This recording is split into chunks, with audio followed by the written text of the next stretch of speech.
Hey, what's happening, everybody? That is our new theme music for the webinars in the Secret Beach for guests and for Jason's webinars. Hey, I'm your big kahuna, Jason T. Smith. What is happening? What is going on? It's been a couple weeks since we've had a webinar, and just by pure timing, you're getting two this week, me and John. And oddly enough, and this was already pre-planned for the one I was going to do, I'm doing ephemera this week, John. So at some point in the next few days, Friday actually, I'll be talking about postcards too, but not to the extent that you, sir, are going to talk about postcards. But Tiki ephemera is definitely a big part of any Tiki person's collection. So we'll talk about that in 2 days. But today, the man of the hour, you saw him, you loved him. He's back just for you guys. My boy, John Miller. What's happening, John? Hey, Jason, how you doing? I am good. Good. It's a beautiful day in Vegas. Blue skies, windows are open, ceiling fans are on. I'm feeling good. 46 in Maryland. Well, that's a bummer. So let's you've got a lot of slides here, so I'm not going to yammer on anymore. We're just going to get right to it, and the floor is yours, sir. Okay. Oh, real quick. Hi, everybody who's live. Debbie is in the chat. She will be compiling any questions, so feel free to type them anytime you want. Just make sure you're descriptive enough, because sometimes it'll be a little bit before we get to it, and sometimes you just go, if you just wrote, hey, what was that? We don't exactly know what you're talking about. So make sure that you give us just a little bit of description, so when we go back to your question, we know exactly what you're talking about. All right, now the floor is yours, sir. Okay, well, thank you, Jason. Everybody, John Miller. You can reach me at Popeye's Postcards at AOL.com. I'm also on eBay as Spinach Eater. And we're going to talk about how to sell postcards on e-commerce websites. Even though I put e-commerce websites, I mostly sell on eBay. So Jason, go ahead. There we go. Sorry. Okay. Now I'm ready. John Miller. I work in the corrections law enforcement field. I've been in that for about 25 years now. And the good thing about that, working in the corrections field, is I get to retire in just under 2 years. And my game plan is to sell on eBay full-time and sell postcards full-time. Been on eBay since January 98. Started buying Popeye memorabilia, collectibles. Quickly got tired of those. Had to sell them because my girlfriend was moving in. Made a lot of money on that. Started going to auctions and buying stuff. Ended up with a stack of postcards in a box one day. Sold them all. Really good return on investment. And since that time, I've been selling postcards on eBay. Again, Spinach Eater is my user ID on eBay, and my store is Popeye's Postcards. I'm actually just fell under 18,000 active postcards. Oh. I sold probably 400 to 500 postcards. I sell about 600 postcards a month. So I just dropped under, and I try to list 1,000 new auctions every month of just postcards, and I have some starting next weekend. This weekend, Sunday, I have some starting this weekend. So I sell actually over 6,000, almost 6,800 postcards a year. And I also do a YouTube channel called, you can look at it up, Popeye's Postcards, where I basically do weekly haul videos and also go to a little bit nitty gritty about postcards. So what we're going to talk about, we're only going to do part one today, and it's going to be why sell postcards. And in order to sell postcards, you got to learn a little bit about them, understand them. So we're going to talk about brief history and the eras. We're going to go over some identification and how to date postcards. And then we're going to talk about what people collect and when you're out in the field, what to look for. Going to talk about what postcards to avoid, and then when you buy postcards in a box or something, you might come across non-postcards. And I sell other ephemera, and we'll talk about stuff that you might find with other postcards. And then part two, I'm not sure when that's going to be, Jason, but we're going to get into the nitty gritty about once you have your postcards, how to price them, sort them, ship them, all that stuff. And that's probably another good hour-long presentation. A little bit of a disclaimer here. I'm not an expert. And I said on the Thrifty Business show that if you liken my postcard knowledge to a college degree program, I've finished my bachelor's degree. I'm working on my master's. And there's people out there with PhDs in postcards, and they're the ones who write books. So I'm not quite there yet. I know a lot. I need to know a lot more. There's a lot to learn. And these are my views. These are based on my experiences of about 20 years of selling postcards. So this is what works for me. This is what I've found. And of course, your mileage may vary. And you don't have to go out and spend thousands of dollars on postcards. You don't have to go buy a $300 scanner to get decent pictures. Don't need to ship for free. Like I said, I ship for free because it cost me about 50 cents to ship a postcard with no tracking. And so you can ship in a bubble mailer and charge them $3 and keep your top rated seller status. I don't care about top rated seller status, so I don't do it. And you don't have to get rid of your whole current inventory of jeans and shirts and switch over to postcards. You can still work these into your current inventory.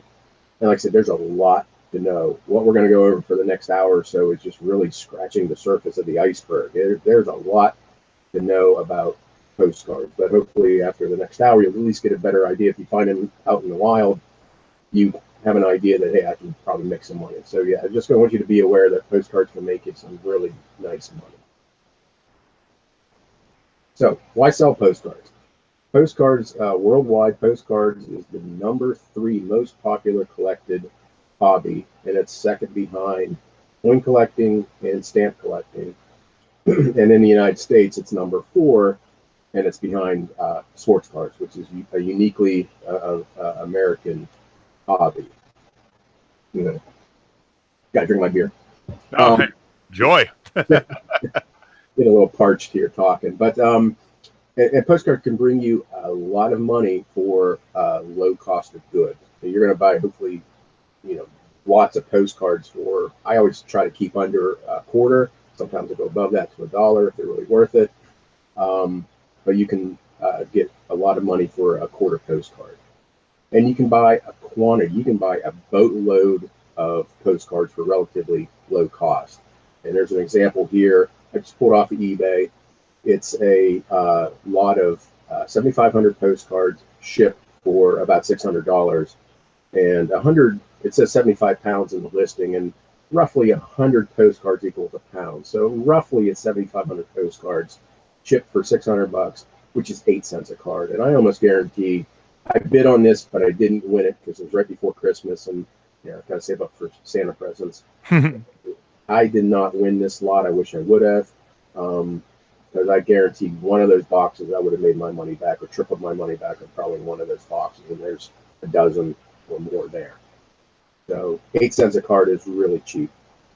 They're extremely easy to store, pack, and ship. I showed my current active inventory of 19,000 cards with duplicates right here on my left or right, this side. And it's just, they're so easy to just pull and pack and ship. And I don't get returns for items not as described, broken, doesn't fit, color.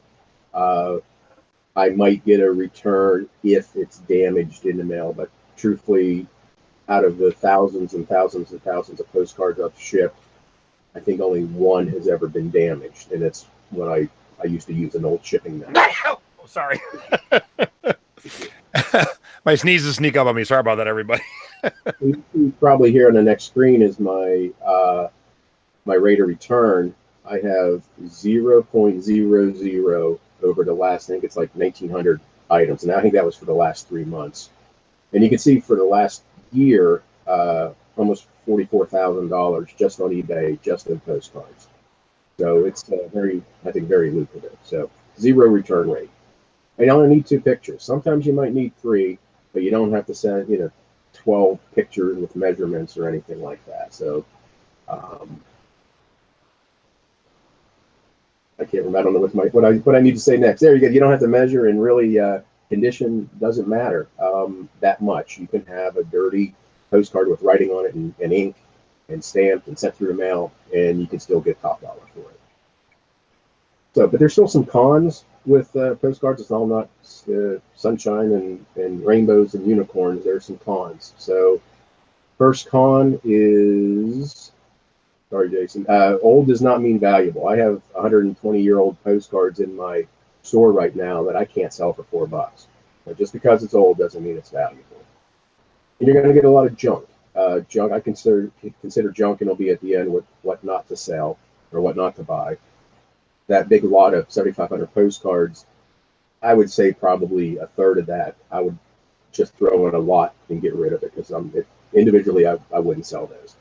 And because of that, I have to sell quantity over quality. So my average sale is about $7.50 to $8. So in order to make decent money, you have to sell a lot, which means you're going to have a huge inventory. And like I said, right now I have just around 18,000 cards. And so a large inventory. And I have a fear, and it's shared by other postcard collectors, that is the postcard hobby going to die off? When you go to the postcard shows, there's a lot of old people. I'm almost 50, and I'm one of the youngest people there. So there was a recent article in the New York Times from this January, and they did a story on the Metropolitan Postcard Club. And pretty much the writer of the story quotes the president of the postcard club. Jason, could you go forward a couple, please? Yeah, one more. There you go. So the president is speaking. It's a quiet year. We continue to do well. And then he reads the names of all the members who had died. And he goes on and says, let's face it, we need to get new members. We need to get young members. And unless there's a new generation of postcard collectors, no one's going to be around to save postcards. So I kind of think that I have maybe 10 to 15 years left of really good postcard years, until the people that are 60s and 70s, they die off. No other way to say it. So, and no one needs postcards. People need jeans, they need shirts, they need kitchen appliances. No one needs this little piece of paper. No one needs it. I'm sure you can get into the psychological part of what people need to collect things to feel whole or whatever, but really no one needs them. And people don't know the value of postcards. Let's say if your grandparents died and you go to their house and you find a lockbox in the closet, and you open up the lockbox and Jason, there you find this, and you're thinking, wow, just face value alone, that's a couple $100 in cash. But their silver melt value, a silver quarter is something like $3 and something odd cents for the melt value. I see gold coins in there. So the collector value is much higher than the face value. And everybody knows that. Everybody knows money is money. You could take one of those silver quarters and plug it in a gumball machine, and you're going to get gumball. You get something back of value for what you see there. So in Grandma's house, you go into their den, and you find an album sitting on a shelf, and you open up the album, and you see these baseball cards. Now, you don't have to know anything about baseball cards, but I'm sure you've heard stories of people finding $1 million baseball collections in, people's attics and stuff like that. And I see one of the cards there is Mickey Mantle. It's his second year card, and that's a $3,000 card right there. And there's some other cards up there, $600 and $700 cards. So you may not know exactly the exact value of these baseball cards, but they're worth something. So you're in Grandma's house and you decide to go down in the basement, and in the basement you find this box. And it's a box of postcards and just old little pieces of paper. They might have a little musty smell. And you're thinking, well, if they were valuable or collectible, Grandma and Grandpa would have these upstairs. I might as well just throw them away. And I've heard stories when I tell people how I collect postcards and the money I'm making off postcards. They're like, oh, we just cleaned out Grandma's house and we found a whole box of them. We just threw them away because we didn't think there was any value in it. So this box here, you start going through the box and you come across this postcard of a baseball player. And you're thinking, okay, well, no one in our family played baseball. Obviously, it's old. I don't recognize the logo, so it must not be anybody famous. And if it was really a good baseball card, Grandpa would have it in his album of other baseball cards. So it must not be worth anything. So if you would have thrown this away, you would have been throwing away a new car. This postcard sold a while ago for almost 24,000. And during the last show I did, I talked about the Babe Ruth rookie postcard that's over 120,000. So I think it said on there Babe Ruth, but this doesn't say anything who this person is.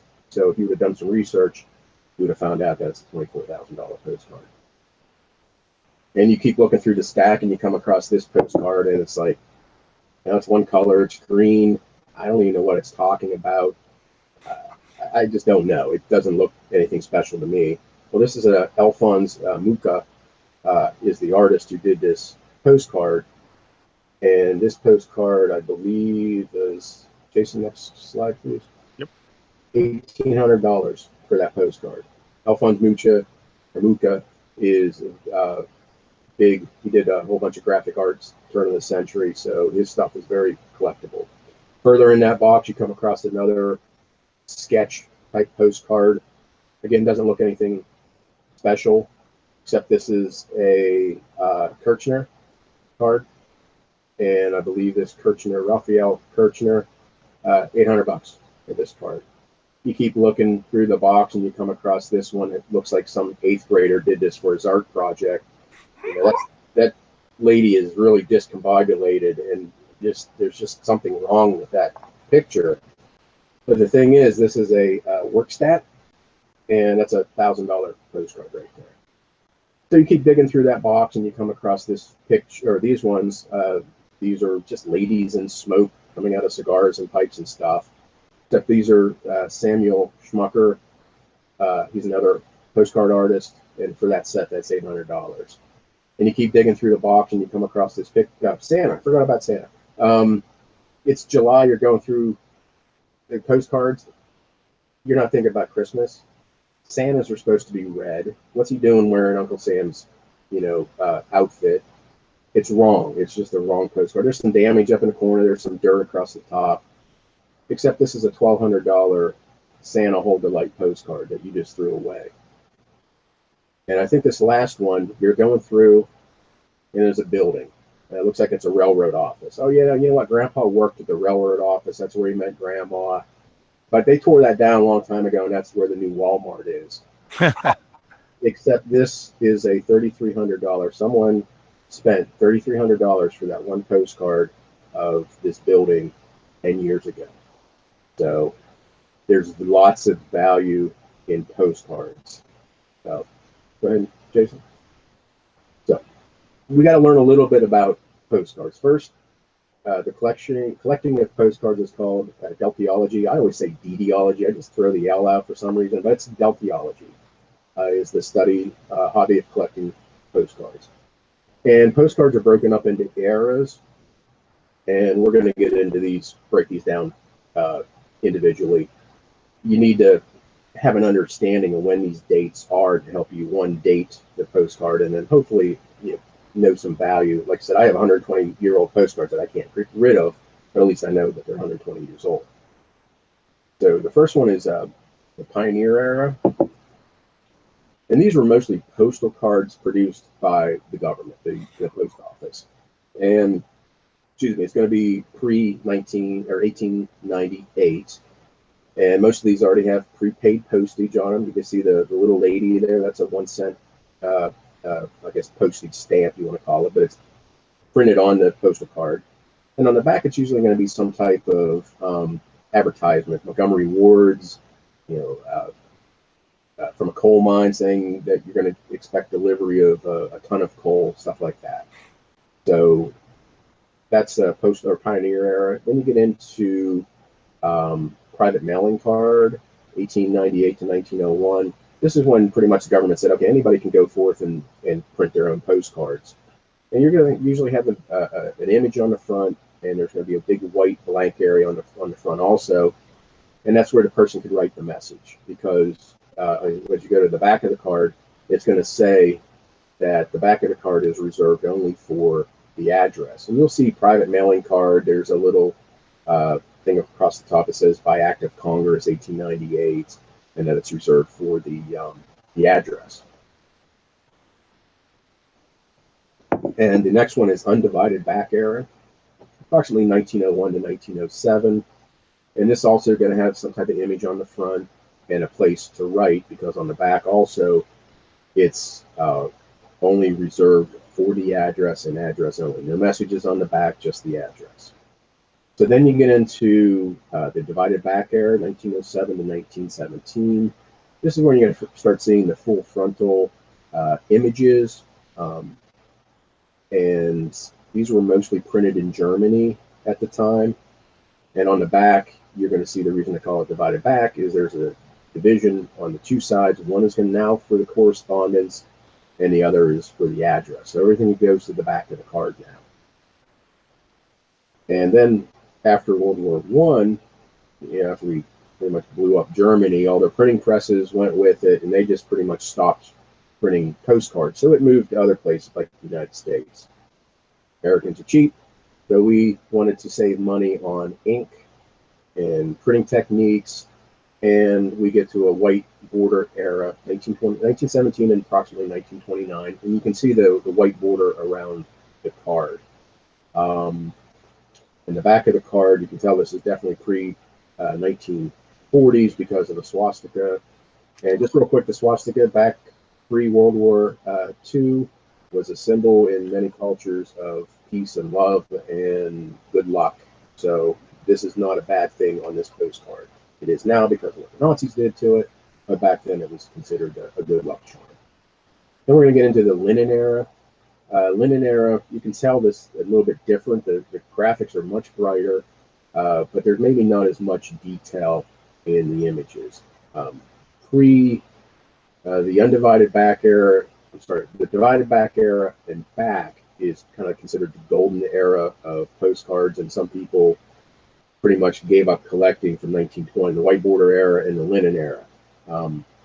Considered them pretty much crap cards. I like linen, but you can see the graphics are very bright and vibrant. And I believe I have a close-up of the linen. Next slide. So this one, linen, it's the texture of the card. It's what the card's made of. It's a little rougher, and I hope I could see the detail in the card that it's the linen and rag content, something like that. So you can definitely, once you feel a linen card, you definitely know what a linen card is. And then the back is going to just pretty much, be a standard back, still a divided back. Linen era, and a little bit before, they started putting descriptions of what you're seeing on the front of the card on the back of the card. Yeah, you see it throughout the history of postcards, but I think it's a lot more prevalent starting with the linen era. And then you get into the chrome era, and I put 1939 to 1970s. They started in 1939, and there'll be some slides later here that show why or where it started in 1939. It was with gasoline. When you fill up your tank, you would get free postcards, and it was in 1939. That's really when these color, more of a picture quality postcard shows up. When I think of the chrome era, just like cars, the chrome on cars, 1950s, 1960s, you're heading out on a Sunday drive, and you stop at a diner, and think Route 66. That's what I think of when I think of chrome era. And it goes into the 70s. This chrome era, they're the smaller size, approximately 3.5 by 5. And then when you get to the 1970s, they get into what's called a continental chrome. And these are your more modern cards. And I think it's a Chicago. The next slide, Jason. Oh, I'm sorry. This is the back of the card. I'm sorry. That was the back of the chrome card. And usually what I find is when people are out on their Sunday drives or going cross country, they always like to write the date for some reason. When they stayed there, how much they paid for the motel room, stuff like that.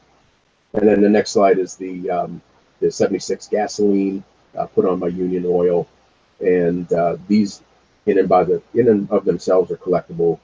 But that's pretty much, I consider, the first like chrome card of this era. And the next is Continental Chrome. These are 4x6s, and they're going to be the more modern ones. I really try to stay away from these cards. I've never had real good luck selling them, with one exception. And the next slide is Hong Kong Continental cards. And I'm not sure if you can see on the screen, but these are Continental 4x6 newer cards from the late 60s, 70s. And some of these cards are selling for $152, $127. $96. I've sold some of these for $15, $60, and I've paid a quarter and a half dollar for them. So, next slide.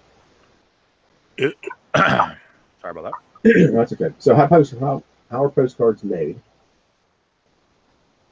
Pretty much three very basic ways, and actually two of them are related. It's pretty much printed and photography. First one we're going to talk about is lithography, which is also called litho. If you go next slide, Jason. Yeah, lithography, also called lithoprint. Pretty much all you need to know, well, there's many, many, many varieties of litho printing, more than I'm going to get into here. Go ahead, next slide. Pretty much what you need to know is when you look at a litho print, a printed postcard through a magnifying glass, it's what you're going to see. You're going to see either dots or squiggly lines. That's really all you need to know about litho. And then next is going to be, if you wanted to know more about the postcard printing techniques, there's a website out there called metropostcard.com. Best website about postcards I've ever found. They have guides about everything. They have pages upon pages upon pages of printing techniques. So if you want to learn more about the nitty gritty about printing and all the different types, you can go to this website. So next, photography. Just like you take a picture, same thing. Go ahead, Jason. They're called real photo postcards. RPPC is the way you would abbreviate that in your title. Go ahead. Go ahead, Jason. And when you look at a real photo through a magnifying glass, you're going to see a crisp image. You're not going to see the dots or the squiggles.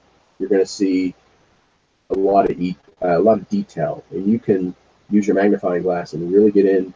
And I use it for identification purposes to sometimes zoom in or magnify street signs to try to figure out where a view is. Back in the turn of the century, photographers would travel around in their wagons to towns, and they would set up their cameras and they would take photos of streets, events, people, stuff like that, and they would develop them and print them in their wagons, and then they would sell, a stack of 25 or a stack of 50 to a local store, and then that store would then resell them to the people, and that's how the store made a little bit of money. But that's why real photos are some of the most valuable ones, because of the very limited and possibly sometimes one and done views. So you're not going to have thousands of real photos printed back at that era. So this is just a typical real photo from that time. You can see it's the handwriting across the bottom. What they would do if they used a glass plate negative, they would write on that glass plate negative in black ink or marker or whatever they had back then, and they would have to write it backwards. And sometimes when you see real photos from back at that time, the words will actually be backwards, because when they were writing on the negative, they wrote it the correct way, and when they made the photo, everything was backwards. So there might be only 10 to 15 to 20 postcards that were developed for this particular train wreck.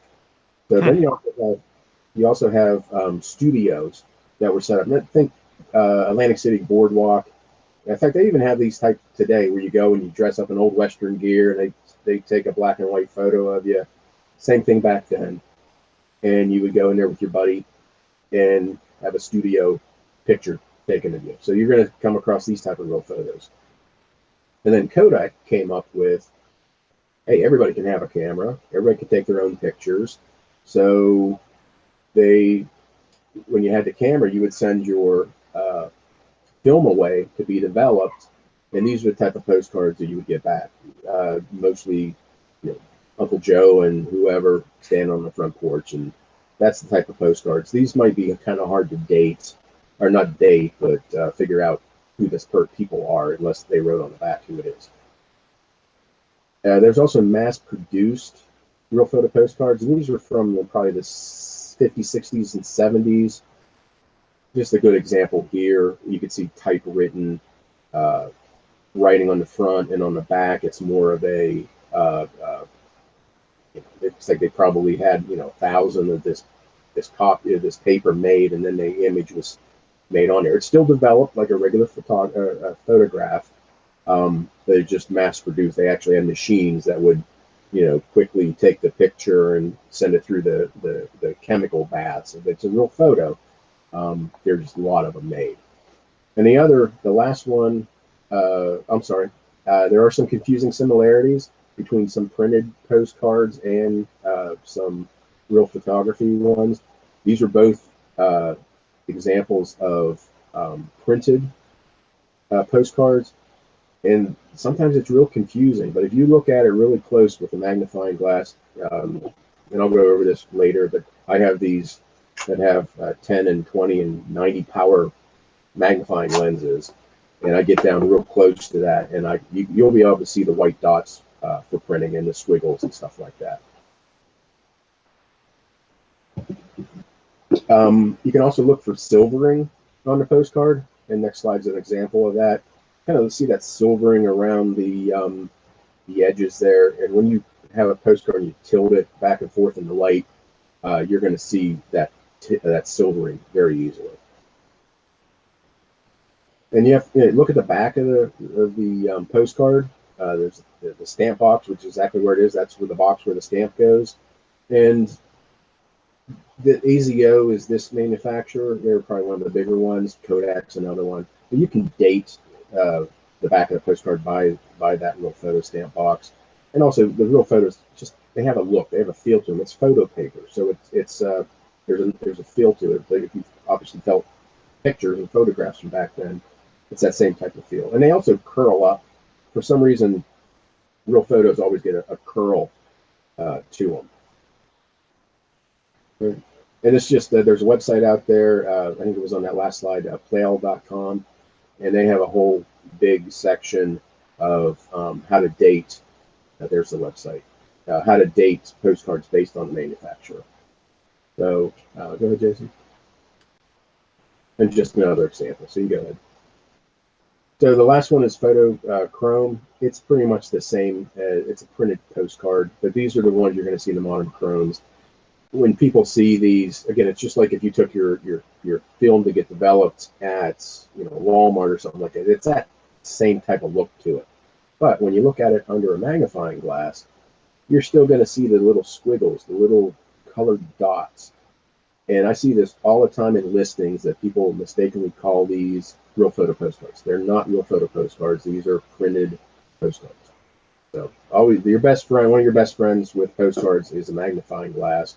I always carry one with me so I can really get in close to see if it's a printed postcard or a real photo postcard.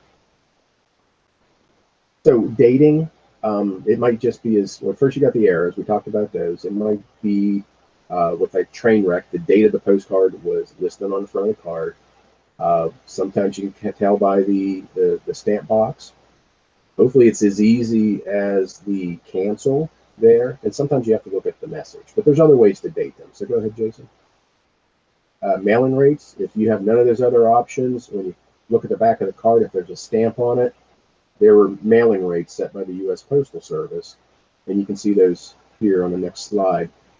These were just generally when the postage rates changed. So you may not know it's a 1918 postcard, but it's a 2-cent stamp on it, so you know it wasn't made in 1925, so you have a good idea that somewhere between November of 17 and June of 19. So just something to look for. And Kurt Tech, if I'm pronouncing that right, they were a postcard publisher, and they kind of came up with their own code dating. And you're going to see on the next slide, this is a linen postcard, and down in the lower corner, next slide, you're going to see a little date. Now I know you could look at the cards and think this is probably 30s or 40s, but I see that date, and I know that's 1937 postal. This was produced in 1937. So next slide. This Kurt Tech, they produced postcards back in the 1900s, 1908 to 1928, and they used a number and a number.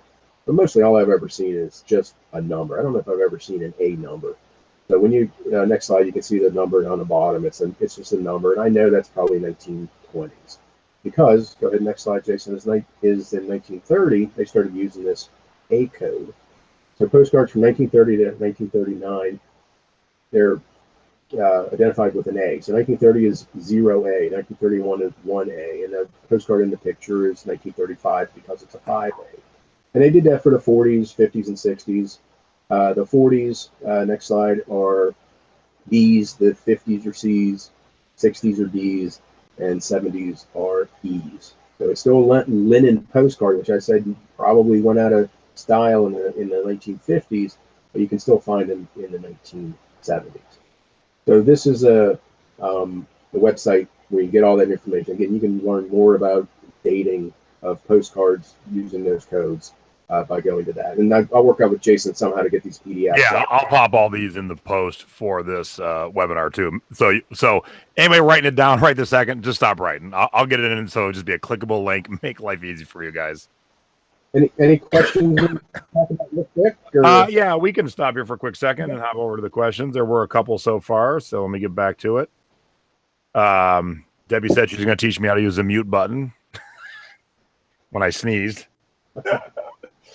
So Deb, Vintage Funkhauser, said, thanks for my eBay stickers, John. She had won them when you were on Thrifty Business, so she wanted to thank you.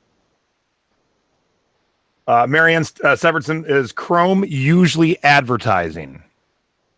No, Chrome view cards. Chrome can be anything. It's just Chrome is more of the printing technique and the date range, but it can be view cards of streets, churches, anything like that. So not necessarily advertising.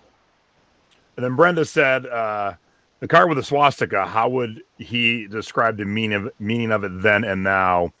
Would he put both in his description? Now, from what I'm to understand, because it was straight up and down, it wasn't a swastika at the time. It's when Hitler turned it on the angle when it became the swastika. Exactly. But people just see it's a swastika. It doesn't matter how much it's turned. Yeah, you have to educate some people. We've actually had, I'm married to a Jewish woman, and we've actually had people quit the group when I was trying to explain that was a symbol of peace, oddly enough, for different, Native American Indians used it, and some others used it too. And trying to educate people would get pissed off and said, I don't care about history and the Holocaust and stuff. And I'm like, no, I do. That's why I'm trying to educate you. Unfortunately, Hitler took it and screwed it up, but there was a meaning before that. And so that's, what you got to try and educate people on. And Chris Rise says, thanks for the tape also. So there you go. I think I owe someone else a tape. I just haven't gotten around to it, but I got hundreds of rolls, 100 rolls at least. Just like grape nut cereal, can't get rid of it. So that was all the questions so far? Yeah, so far, yeah. Good. So what do people look for? What do they collect? They collect anything. If you can, anything you can think of, I guarantee it's been on a postcard. Any movie person, pretty much thought. There's postcards of thoughts and dreams and stuff like that. So if you can think about it, it's on a postcard. So go ahead, Jesse. Yeah. So and postcards are one of the best crossover collectibles. So if we talked about sports. If you're a sports guy, go ahead, Jason. You're going to be interested in this postcard because it's sports. If you're into famous people, you're going to be into Marilyn Monroe. If you're into coin collecting, you might be interested in coin collecting postcards, or stamp collecting.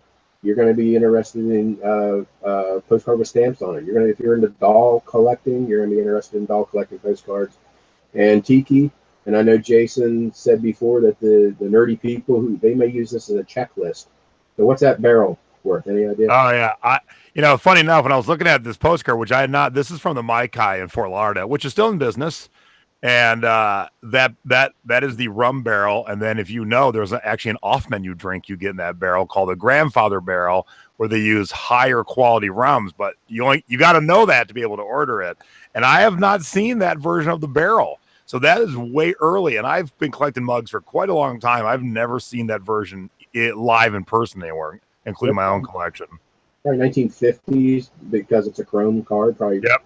50s, maybe early 60s. I'll go 50s. And they went so far as the middle drink of the three. It's an ice cone, an ice shell that comes up over top of the drink. I mean, it was crazy level. Some bars still do that. It's pretty impressive. It's like if you took a tennis ball and made an ice like half cup around it, and then you set that in the drink. And so as it starts to disintegrate and dissolve into the drink, it changes the taste a little bit. Yeah, there I'm getting nerd level. Let's keep going. So just real sneaky. But then also, the next slide is postcards with Joint twins? Oh no, too bad. Postcards with postcards in them. So go ahead, Jason. So these are kind of the top. Actually, it's going to be top 12 because I went to public school and I don't know how to count. So this is like, if I come across these postcards when I'm out sourcing, I'm like, oh my God, I just found a really good postcard. So the first one, Hong Kong. You already saw some Chrome Hong Kong. Jason's going to pull up some eBay links of just to show you what Hong Kong postcards are selling for. You know, a couple $1,000s for some Hong Kong postcards. And right here, you can see there's a Chrome, Continental Chrome from 1971 for $333. That's a Chrome card. Those are the kind of cards, like I said, if you're going to collect Continental, the 4x6 card, you just lost $300 and some odd dollars.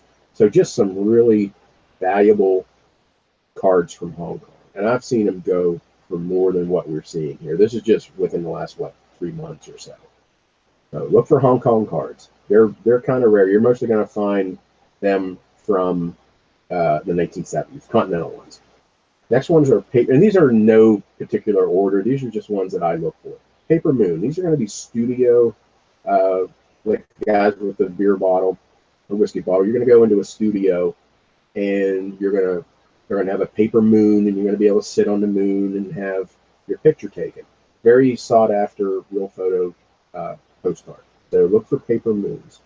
I mean, that's something, I just didn't know was a thing. Like you posed with a paper moon back in the day. And obviously based on all these ones on eBay, heck yeah, that was a thing. Yeah, I bought one time. It was the postcard was folded in half. There was a nice big crease down the middle of it. But I think it was of a kid or a baby sleeping on a paper moon. And I bought it for $5, sold it for $50. Next one is going to be, I believe this is street views. And it doesn't have to be street views of just the United States. It could be street views anywhere.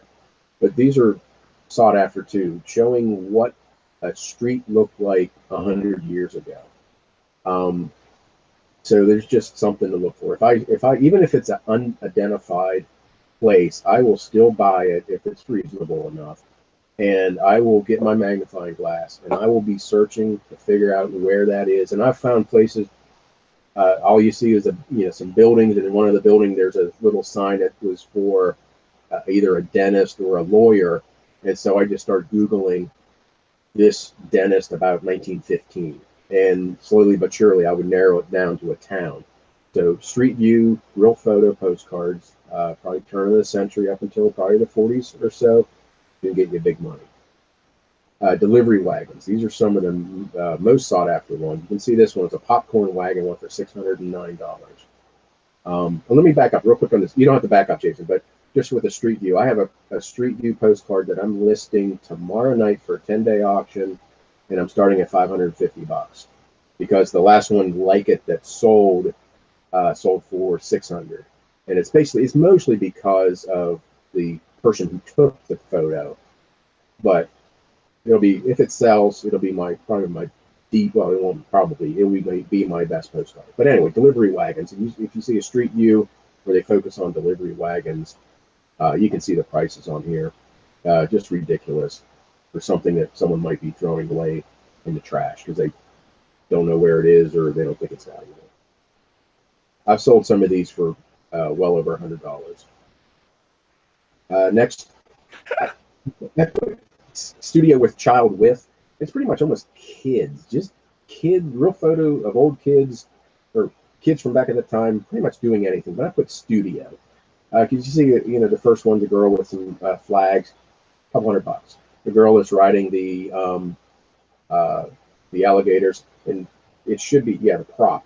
Studio prop is probably what I should have put in the title. They're using some type of prop at the studio, like the paper moon is a prop.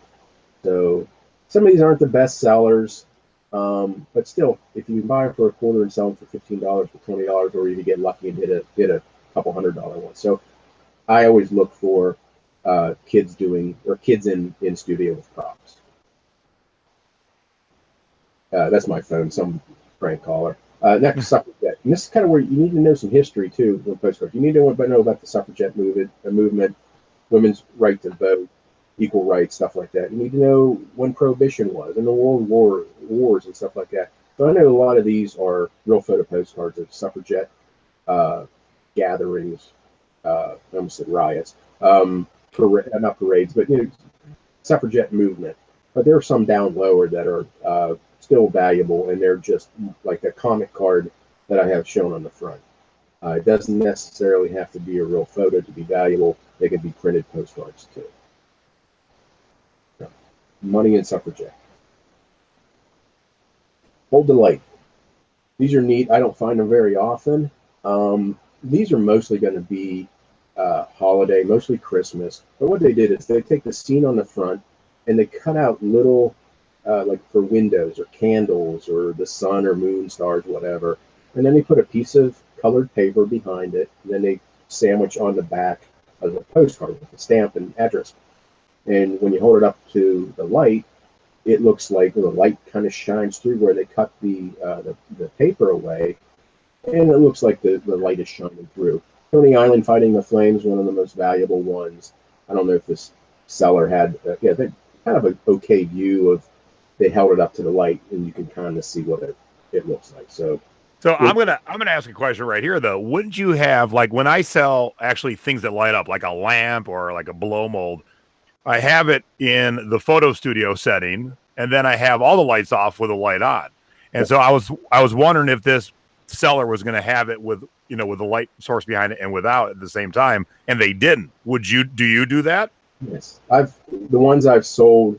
Yeah, I have put a light behind it. Cool. Yeah, these are neat as hell. Yeah, they're neat. You're mostly going to be Santas, and that one we saw for $1,200 was a patriotic Santa hold the light. So that's probably the best Santa out there. And it's not just Santa for the hold the light; it's also buildings, stuff like that. So Halloween, most collectible holiday out there, and that one. Let me see. No, okay. Just Halloween in general. Here's a Schmucker. We've learned about Schmucker a little bit. Very collectible. Here's a Halloween Schmucker postcard, $285, and just some winch Halloween. And some of these Halloween postcards, a couple $100. And I showed you during the webinar that I did with you guys, some of the modern. I didn't show it on film, I don't think, Jason, or did I? Yeah, I did, with the modern day Halloween cards. Yep. Very valuable. There's some Schmuckers there too, winches. So Halloween, if you find any Halloween, buy them. Santas, just also very collectible. You're going to see most of the more valuable ones are going to be hold the light ones, but the different colored robe, besides red, usually the more valuable. Hold the light. There's one in there. But usually brown, tan, blue, purple, those are usually green. There's going to be your best colors for Santas, although that looks like a red one there. Oh, it's a mechanical. That's why it probably sold for as much. Maybe that's a tan one. Brown robe, $150. So pretty much look for Santas other than in red. Taboo, I didn't. Let's go ahead and back up, Jason, real quick. The Taboo. Back up to what? The Taboo one. Go forward. Yeah, stop right there. Taboo, lynchings, hangings, death. There were valuable postcards back at the 1920s when they were hanging black people down in the South. Those are actually valuable postcards. Racist, that one postcard for Undivided Back with the Jewish person running out of the store, that's technically a racist postcard. The black kids eating watermelons, that type of stuff. Nudes and graphic sex. There are nudes from the turn of the century with photos that are worth money. And I have seen very, very graphic sex postcards. I've sold some. Risque humor. These are the newer ones. Uh, think I don't know if anybody read, like Playboy or Penthouse magazine. Those comics from there, same thing, type of very graphic, risque humor. We talked about swastikas and the newest ones recently with all the. Uh, it's been in the news about the Confederate monuments. They're being taken down, and regardless of whatever view you have, people are buying Confederate monument postcards. So keep an eye out for that. You may not, believe in any of this stuff or share any of these views, and I don't, but these are the ones that are valuable. So how would the graphic sex ones get mailed through the post office? It would be just a picture of graphic sex just on the outside of a postcard going normal? We're the new ones, yes. The graphic sex ones that I've had, they were not, at least they weren't sent through the mail. The ones I have, and we're talking penetration and Right. Yeah, that's why I'm saying, like, I can't even believe that. mm-hmm. Yeah, it's well, they sent like the ones you showed in last week or so, the boobies. Yep. Those were sent through the mail, probably. So, airline issued cards. These were issued. The better ones, the more valuable ones, are airline issued from foreign airlines. So United, American, stuff like that. Yeah, there's some ones those are okay for value wise, but the ones from foreign countries, airline issues, and on the back of the card it's going to say issued by Avenza, wherever that is, airline. And I don't think that's coming up, Jason. That's not on the main screen. The eBay link, I don't see it on the, or maybe it is. Yeah, you just got to click on it. Okay, that's what I'm sorry. So you're I'm watching the feed. It's out there. Okay, sorry. All right. So yeah, some of these foreign airline issued postcards, $100, and these are Chrome cards. And again, some people don't think that Chrome cards are valuable, but you can see that they definitely are. And I actually used to shy away from modern transportation, modern airplanes, modern Chrome cards of cars, modern of ships, and modern of railroads. I usually try to stay away from those. And if you get interior views of airline issued, those can command high dollars too. Well, yeah, this ladies lounge on an airline. Look at this. When I pee in a bathroom on an airplane now, I have to stand like this. Back in the day, there was like a whole little sitting area. Come on now. Airline issues.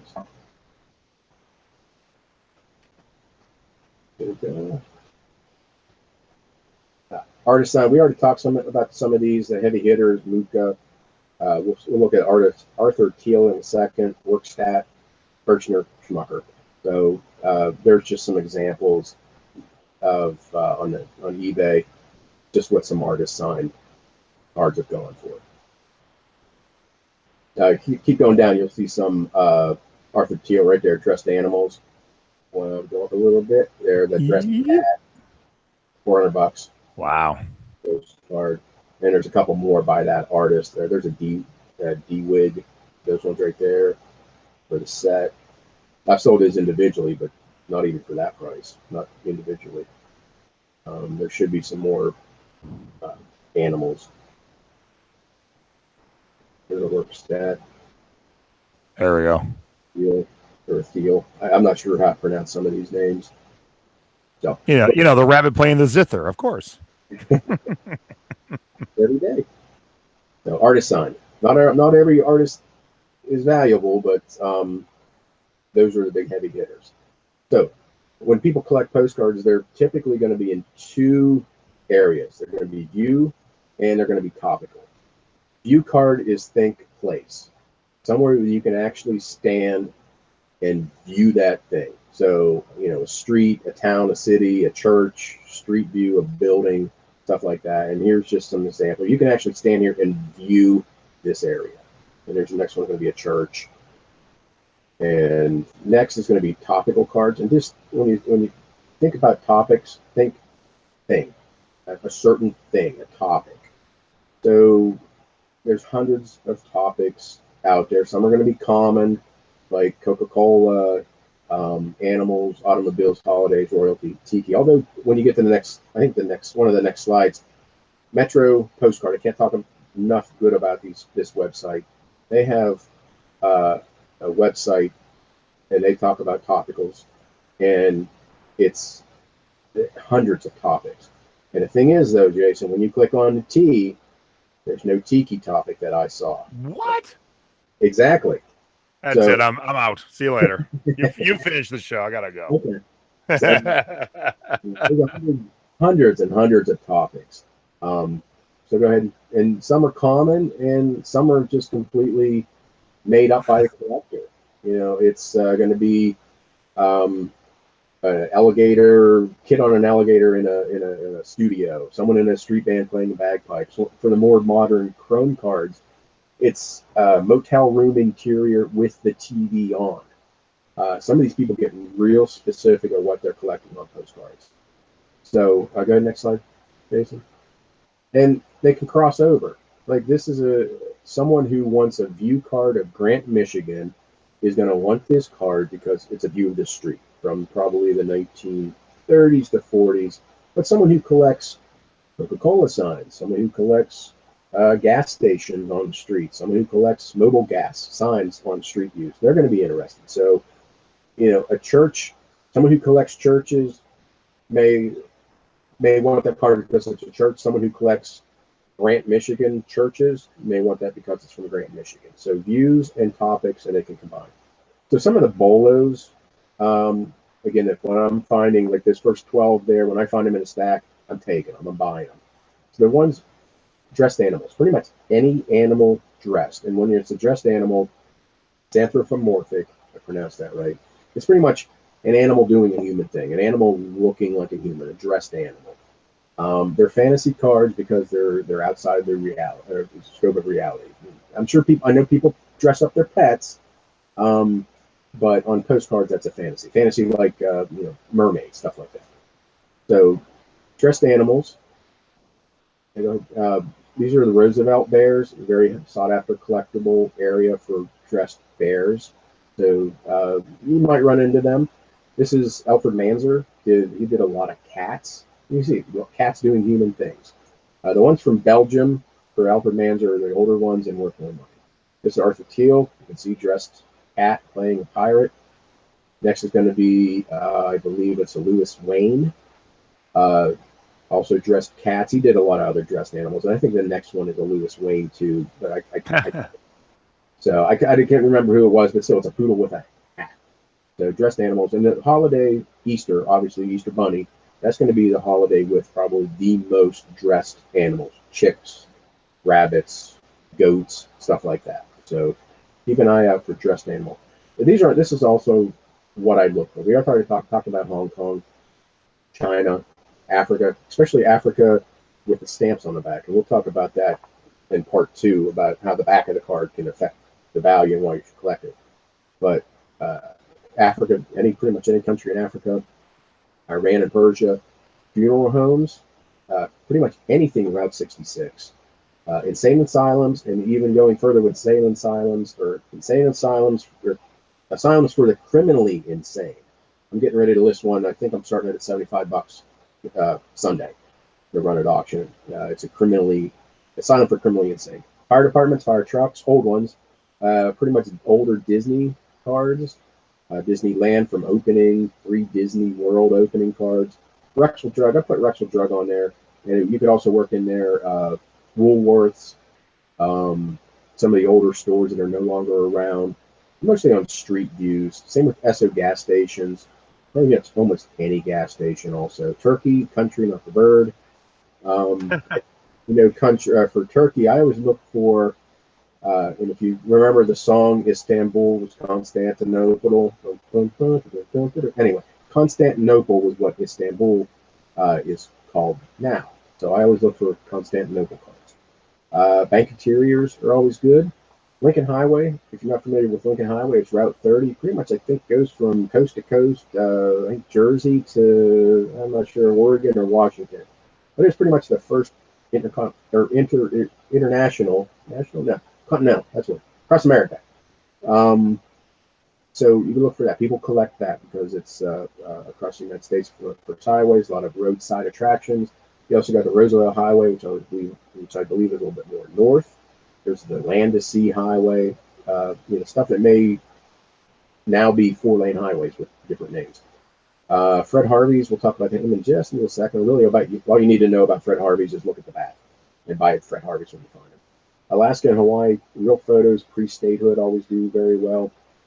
And Yellowstone tours and camps back in the teens and 20s, when people go visit Yellowstone, they would travel around in big buses and covered wagons, and those have done fairly well for me. So Fred Harvey, back turn of the century, he was pretty much like the guy who came up with the first chain restaurants and chain hotels. He set up his restaurants and hotels where all the railroad stops were. So he had all these hotels and restaurants, and he started selling his postcards. Most of his postcards are going to be Southwest scenes. So I really don't care what the front of the card looks like. If you see the little Fred Harvey on the back, I would buy it. And this is the linen era version of Fred Harvey's, and I would buy these too. Again, I'd buy them for a quarter or less, and still sell them for $8, $9, $10 or more. So that's Fred Harvey. In my list of towns, I'll get this to you. This is when I go out sourcing to antique malls or flea markets or postcard shows. I take this with me. This is based on my research of doing this for a while. And what I do also is I've gone through each state and look for the best selling postcards. And I write those down. Across the top is the ones we just talked about for Hong Kong and stuff like that. So I'll give this to you all. Again, this is based on my experience, and there's going to be some towns on here that, for whatever reason, we talked about how old, postcard collectors now old. So I may have a town on here that a year ago I'd have bidding war on it, and that postcard would go up to $20, $30, $40. Now one of those postcard collectors has died, and I only get one bid on it. So some of these may not still be accurate, but if I find them, I will buy them. Is it weird that you're doing an ephemera webinar for us?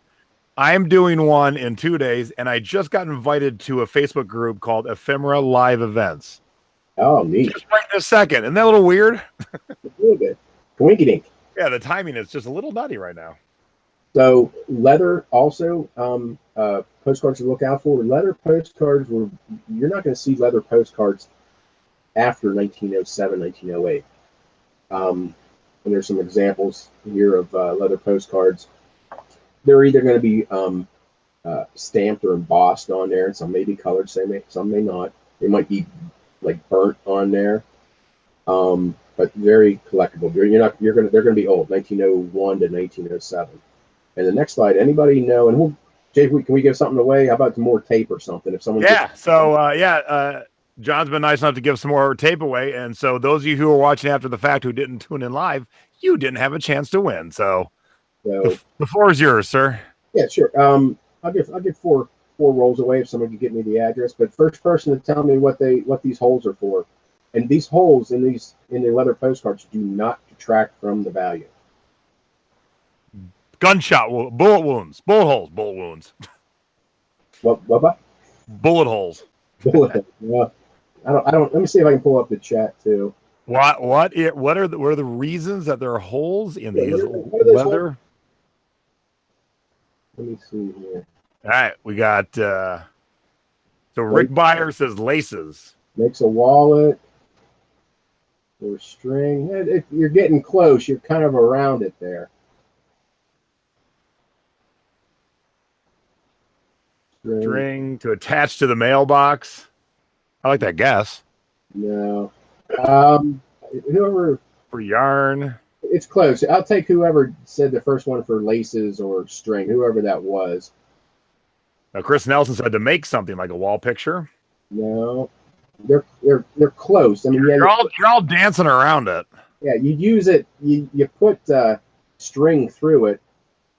Yeah, you weave the string, but you kind of make something with it. What do you make with a leather postcard?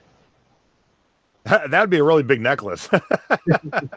That would be like, Flavor Flav wearing a clock kind of necklace. Yeah,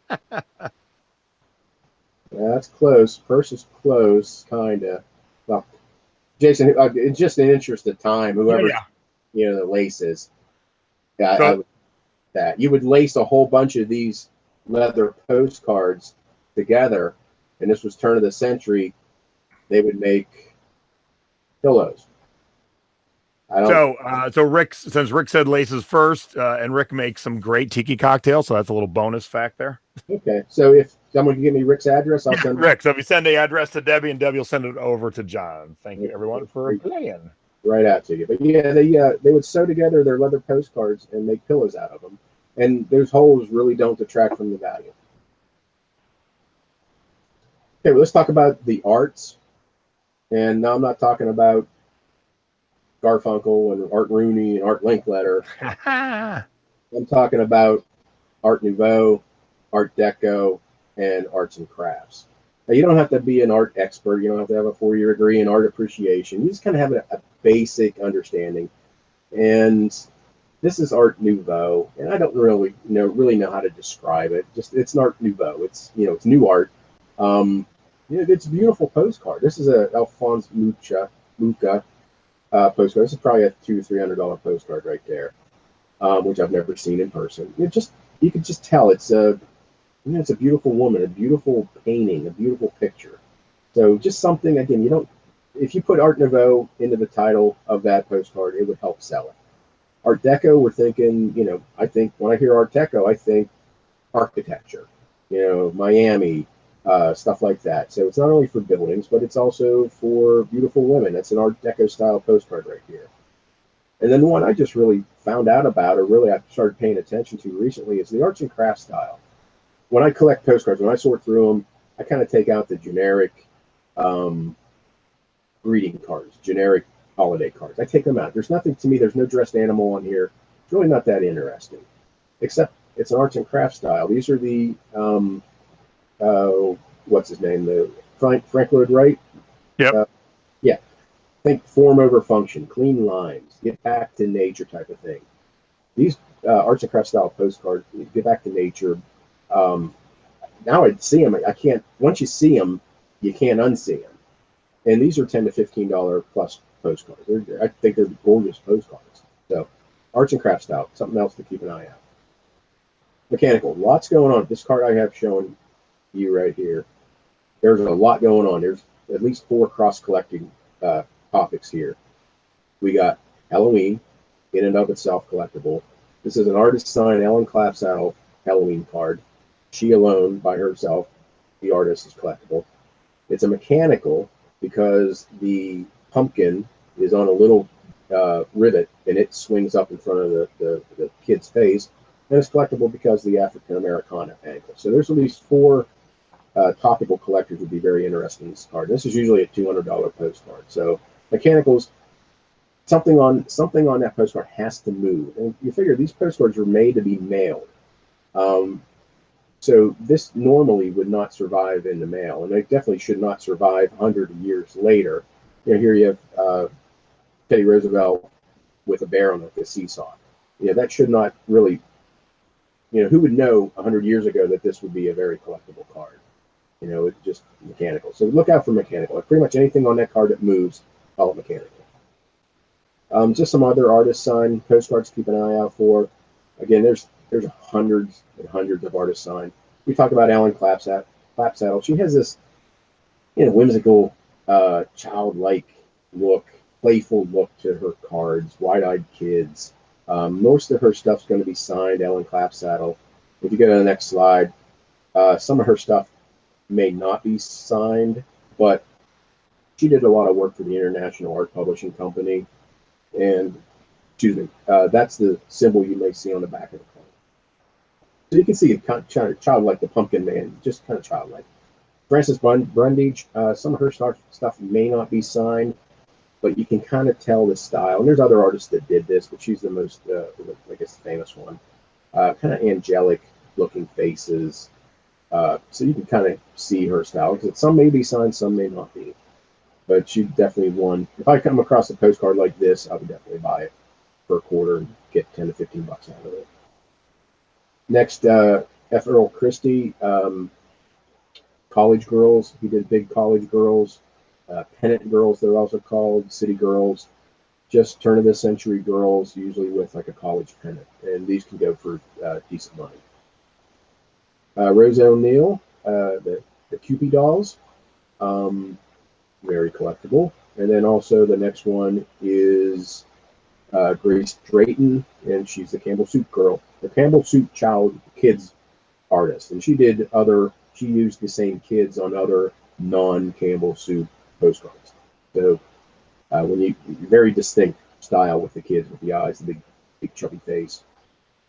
What else we got? And again, going back to the metropostcard.com, they have hundreds of artists listed, and they'll even have examples of the signature. Sometimes you can't read the signature.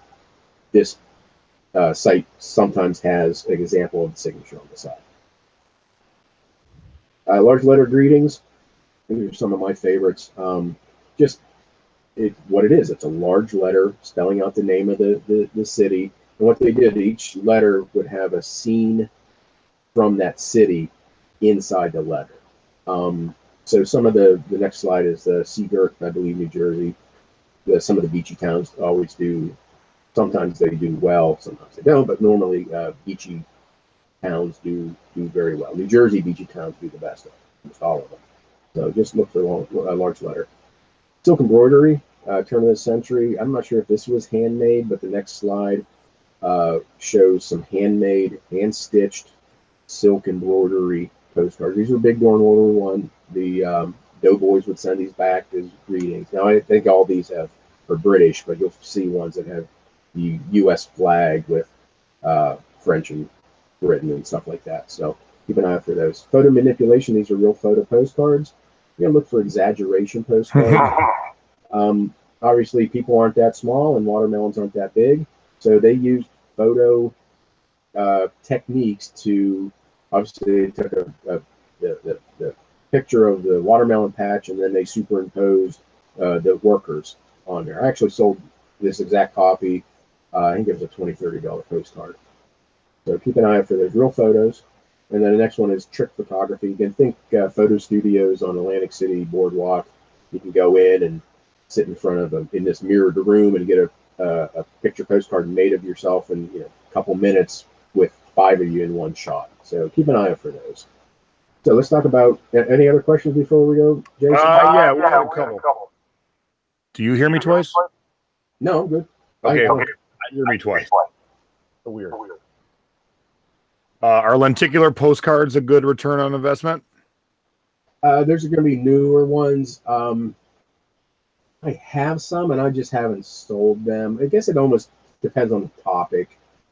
Just because it's lenticular, that may or may not have any value. But you might have lenticular topic collectors. So it might, if you have, I don't know, a Disney Mickey Mouse. Someone who collected Disney and Mickey Mouse, but it also happens to be lenticular.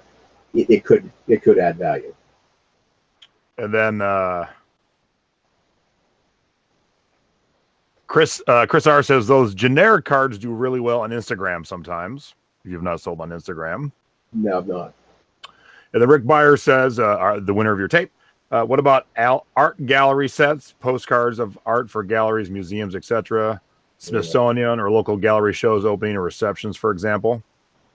Those are definitely more modern cards. I guess it would depend on the artist who's being featured. I have a whole big box up here. In fact, I call it crappy art postcards is the sticker I put on my because it's probably 40 pounds of postcards that someday I may get around listing, but it's art galleries, like pictures of statues and pictures of art itself. I've not had very good luck with the older ones or the newer ones, and I know there's some art postcards, modern postcards by artists that can actually command thousands of dollars.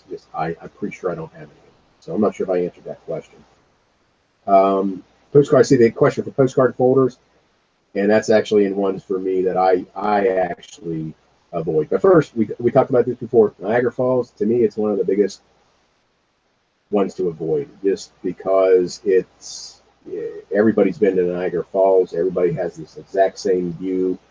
Same thing with Washington, D.C. When you go to Washington, D.C. forever, you got a postcard of the White House. And just because I didn't say it enough, Niagara Falls, to me, is a postcard to avoid. Sarah, and I can't remember what hurrah or some tear up and run away or whatever we called it before. Yep. But yeah, to me, just I avoid. There might be actually. Now that I say that, I do have one. I think one night or falls postcard I have going up Sunday, and I only listed it because it's a real photo postcard. It's a different view than what I normally see, but I think I'm only asking $3 or $4 for it. So I usually avoid Niagara Falls. Next is QSL CB ham radio cards.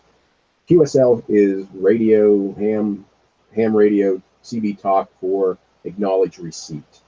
So what these people did, the ham radio guys back in the 50s, 60s, 70s, when they on their ham radio and they're talking, this guy was in Los Angeles and he's talking to a guy in Kansas City, they'll actually exchange postcards. It's like, hey, on so-and-so date and so-and-so frequency or whatever, we talk to each other. Yeah, it's very rare to sell these singly. I would sell them in a big lot. And just, I avoid generic postcards. You know, everybody likes a pretty girl on the beach, but if there's no identifying information, if it's a famous person or it's in Seagirt, New Jersey or something like that, that's to me a generic card. You know, coconuts in Florida, a desert tree. I'm sure, yes, there are topic collectors out there that want those, but it's a very, very, very long tail item, and I'm not going to waste a listing on that. And of course, unchanged national park views. The Grand Canyon has looked like this for 1,000 years. It's going to look like this for 1,000 more years. And when you go to Grand Canyon, everybody got this postcard. No one wants this postcard. So I avoid those. Tear out cards. I don't know if you can see on the left-hand side there, there's little perforations going down the card. It's because this came from another booklet. The next slide just shows you what that booklet usually looks like. So you could you buy this whole booklet, and you tear out the postcard, and you can mail that postcard to someone. I avoid those. I mostly see those for foreign countries, and I just avoid them because, again, it was torn out of something. And there are people out there, unscrupulous people, that would cut off the perforations, but I just avoid them. I got probably thousands of them, and I haven't sold them. Next would be real photo postcards of unknown people doing nothing. So that could be Uncle Joe there, and Uncle Bob, and Aunt Sarah with cousins going. I don't know these people, and they're not doing anything interesting to me. Now, these might be interesting if it's written on the back. This is Uncle Joe Smith. He was a pharmacist in whatever town, in whatever. He died in the war and he won the Medal of Honor. Something if there's something like that written on the back, yeah, I'd take an interest in that. Or if the cancel showed that this was, it may still be an unknown person, but it's from wherever USA. I would list this as unknown man from wherever USA, real photo. It might sell, it might not. And I mentioned that generic holiday greeting cards. To me, there's just nothing very interesting on here. Again, there's no dressed animals, there's no angels, there's no Santas, there's no bunnies or anything like that. Kind of a generic view. So I would probably not sell it. And when someone asked about postcard folders, I will only sell postcard folders singly if they are on a town from my BOLO list. Just greetings from Georgia. To me, that's not interesting. I would sell this in a lot of 100 or a lot of 400 or something like that, and probably expect maybe get a quarter to 50 cents maybe. Singly, I just sold one from Paducah, Kentucky, which is on my BOLO list, and I believe I sold it for, it might have been $10 plus. So this, when you fold it out, you open it up and you fold it out, there's 15 to 20 different views from that area. And those cannot be mailed by themselves. And for me, these little mini souvenir booklets, they can be mailed like a postcard, but for me, it's mostly a shipping thing, since again, I like to ship in my little mailers. That would kind of throw a wrench into my mailer, and I'm not going to charge $3 for this. If it was a very interesting scene, I might list them, but truthfully, I think in probably 15 to 20 years, I don't think I've ever listed any of these singly. So I avoid. Some people may have better luck with them. I just don't. Oversized cards, again, for me, it's a mailing issue. If you have to get into shipping in a different method, protecting it. I want to get my postcards out quickly in the mail with as little fuss as possible. I'd have to package that one up in the little mini packs. These were made to be mailed as that pack, and whoever got it could open the pack and look at individual scenes of the area. And again, they're smaller, and I would just avoid them. And me, I would. And then common views in big cities. Everybody who went to New York got a picture of the Empire State Building. You go to San Francisco, you're going to get the Golden Gate Bridge. You go to Chicago, you're going to get the Sears Tower. Just generic views of big cities. I avoid those. Cards with attachments. Again, it's to me, it's a mailing issue. But these are from Salt Lake City, so they're going to attach a little bag of salt. That little bag of salt is going to throw a wrench into my mailing system. You're going to find ones, a bag of iron ore from Michigan, a bag of sand from Waikiki.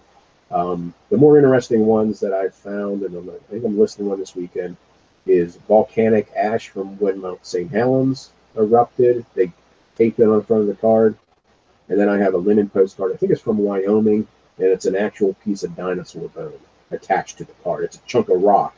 So I'll have to ask for shipping on that one. Significantly damaged cards. The one on the left actually sold on eBay for a couple bucks. I won't even bother with that one. However, the one on the right is my card. In very good condition. That's a $60 to $70 postcard because it's a fantasy. It's a dressed zebra. As it stands now, I think I have it listed for $6 or $7, and no one's touched it because it's wrinkled. This picture actually it looks good. Fake postcards and modern reproductions. Fake postcards, it's pretty much what it is. It's people make them to deceive you. This postcard, when you look at it, they're trying to pass it off as a real photo, but when you look at it, it's just there's no silvering that I told you about. The coloring's a little bit off. When you go to the back of the card, it doesn't look like a card from the 50s or from like the 30s or so. It just looks like a modern card. And I've actually seen them where they've actually taken a real photo. I'm sorry, Jason, go one more screen. Because this postcard, when you look at it under a magnifying glass, you can see the little print dots.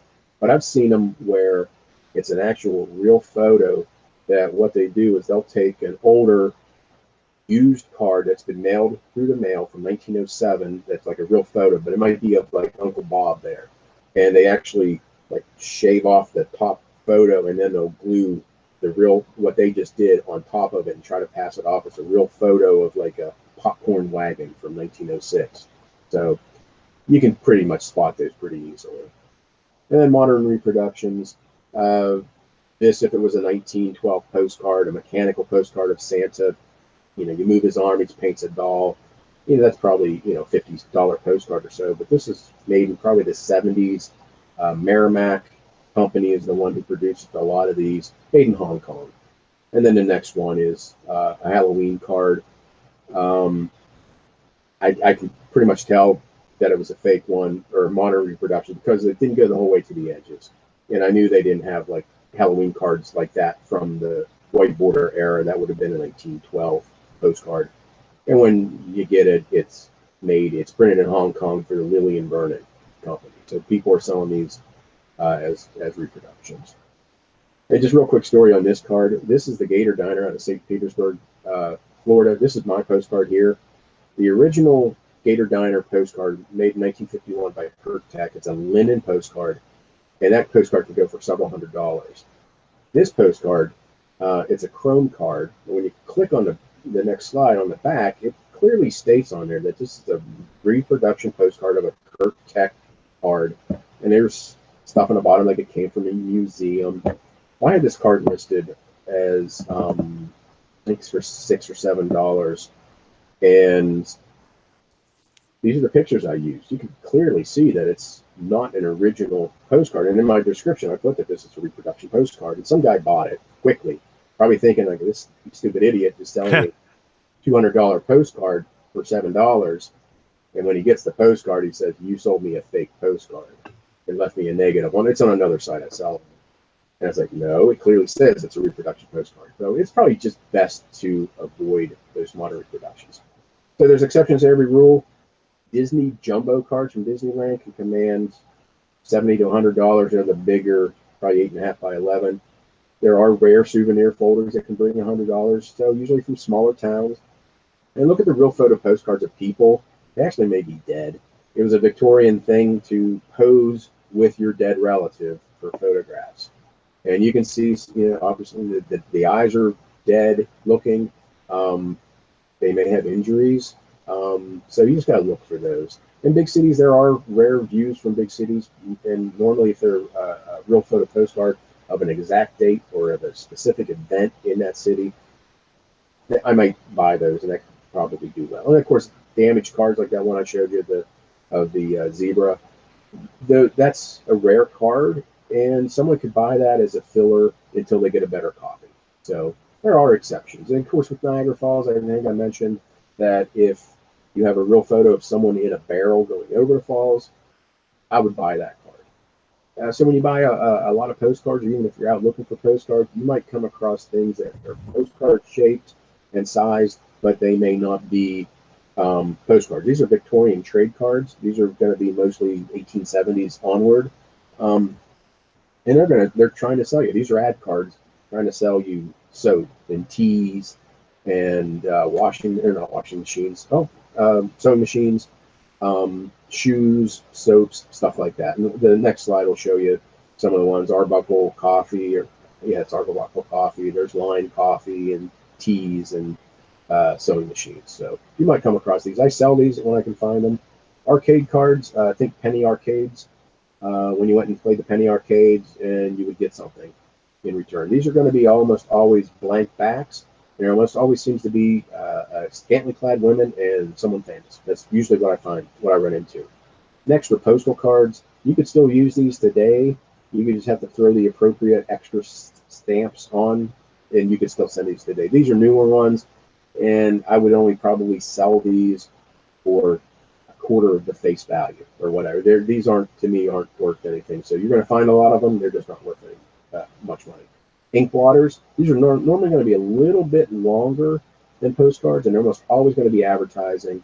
And what you're going to see about these ink blotters is on the back, it's going to be blue, pink, or white are the ones I've seen. And these are when people would use fountain pens or whatever, they would blot or their ink pens, they would blot on the back of this advertising to get the excess ink off. So you might find those.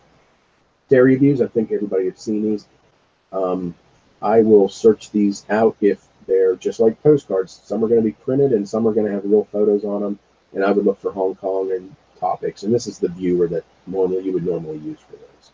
So I would also look for stereo views. You might come across them. You might come across train tickets. This would appeal to someone who collects, obviously, train memorabilia, or in this case, someone who collects golf memorabilia. I've sold ones that had nurses on them. So train tickets might have stuff on them. You might also find, I'm not sure what's next, Jason,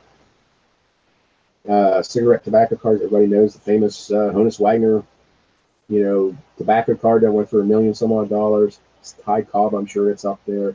And tobacco cards are going to be much smaller, probably a couple inches by 3, but they could be any variety of topics. So you might find those also.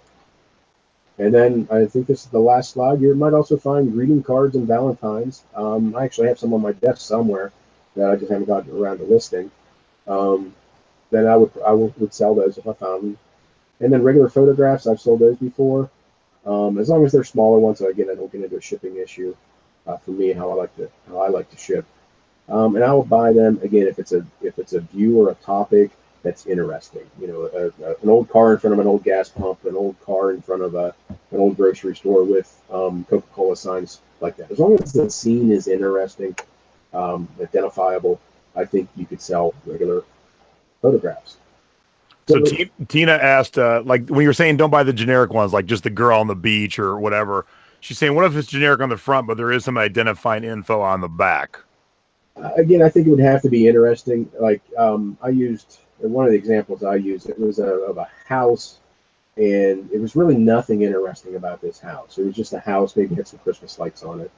It's kind of a generic scene, but here it was actually an old folks' home. But the message on the back sold the card because it was from this lady who says, "My kids sent me to this old folks' home. I will die here." It's a very morbid message. But if there's something Yeah, very interesting on the back. Like if it's a generic view of like the pretty girl on the beach, but it was sent from Hong Kong, and there's some stamps from Hong Kong in the 1960s or so that are worth like $1,000 or so. Yes, I would obviously buy that, but I would concentrate on the back of the card, and that would be my lead. My lead photo would be the back of the card and not the front. Wow, that was an amazingly, intensely awesome, content-rich webinar. And as I think Debbie pointed out, you find one thing that John just taught us, it'll pay for your whole subscription for the year. And I'm excited because Lynn Gilman bought a box of 100 postcards at a garage sale this weekend, getting ready for this lesson. So, Lynn, I want to know, now that you've watched this, when you go through those 100 tonight or tomorrow this weekend, let us know if you find anything that John was specifically saying, hey, look for these. Or also, if you found, like, you know, of the 100, 98 of them were Niagara Falls. Okay, let us know. So I want to thank John for part one, and I've already glanced at part two because he's sent it over to me already. And you were all starting to ask questions about the next part. That'll be part two. We'll have John back in a couple of months. Your guest webinar for April will be Joy's denim webinar part two, and this will be our next homework webinar. And maybe we'll do a postcard homework webinar too when John comes back, probably later in the year. But so get prepared that Joy and I will be grading a jean homework webinar. So that stay tuned. And then, like I said, this Friday, 9 a.m. It's my first morning one.